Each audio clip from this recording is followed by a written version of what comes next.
Hi friends, இது வந்து கேரளா ஆப்பம்னு சொல்லுவாங்க. நாங்கள் வந்து வீட்டிலே ட்ரை பண்ணியிருக்கோம். இப்போ வந்து பார்த்திங்கன்னா வெட்ட போகிறேன்.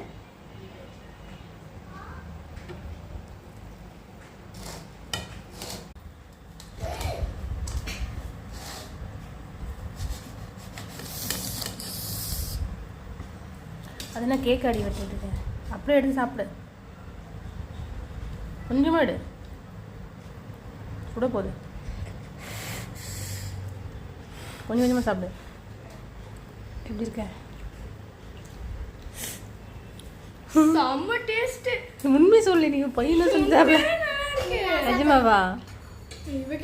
இது எதில் செஞ்சு தெரியுமா? தேங்காய் எண்ணெயில். தெரியல. நீ எப்படி சொல்கிற பட்ட? நிஜமா? சரி, ஓகே. பரவாயில்ல, நல்லா சொல்லுங்க, ஒன்றும் ப்ராப்ளம் இல்லை. சரி, ஓகே ஃப்ரெண்ட்ஸ்.